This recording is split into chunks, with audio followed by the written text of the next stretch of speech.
Proyecto Casa Habitación F213 en terreno de 10 metros de frente por 20 metros de fondo. En su distribución tenemos en el primer nivel, sala comedor, cocina, cochera para un auto, baño, pórtico, jardines, patio de lavado.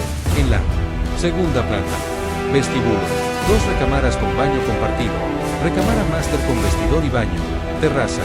Contactamos Río Technical Architects.